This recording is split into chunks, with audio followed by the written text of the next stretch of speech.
Ravens Roost Road. Welcome to Paranormal Nightfall.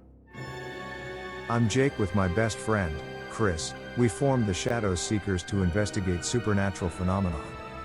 We've seen some things that would make your hair stand on end, but nothing could prepare us for what we encountered at the old, decrepit mansion on Ravens Roost Road. The mansion loomed ominously before us, silhouetted against a moonlit sky. The wind whipped about, creating eerie, whispering sounds as it passed through the skeletal trees surrounding the estate.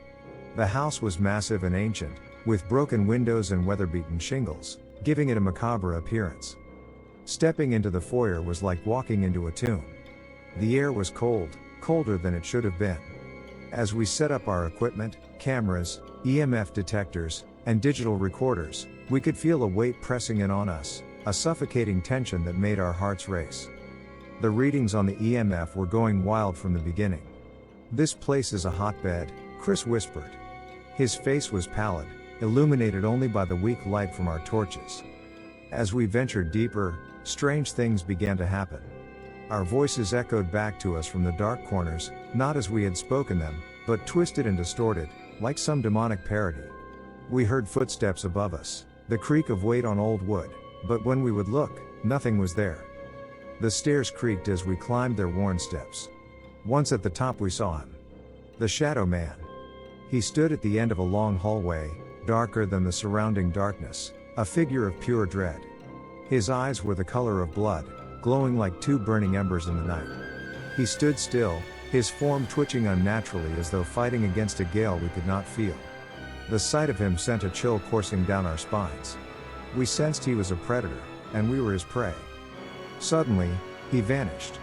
Where did he go? Chris stammered, his voice a shaky whisper. But before I could answer, he was there again, this time much closer. He moved with a terrifying speed, a blur in the darkness. We turned to run, our breaths ragged with fear, but every turn we took, every door we opened, he was there, blocking our way, his red eyes glowing menacingly. We ran blindly, turning corners through the maze of hallways, stumbling over the old mansion's debris. His presence was all around us, the dread gnawing at our sanity. We felt hunted, pursued by a force that was nothing but pure malevolence. We hurled ourselves down the stair and finally, we saw it, the front door. We sprinted towards it, a beacon of escape in our nightmare. As we flung open the door and ran out into the night, we could feel him behind us, his presence like a storm on our heels. We didn't stop running until we reached the van. As we drove off, I looked back at the mansion. There, in the doorway, I could see two red eyes watching us, glowing in the darkness. A promise, or perhaps a threat, of the terror that lived within those walls. That mansion on Ravens Roost Road, that cursed house of fear, is a place we will never return to. The memory of that night still haunts us, the echoes of our fear still linger. Because sometimes, the things that go bump in the night are real. And sometimes, they chase you.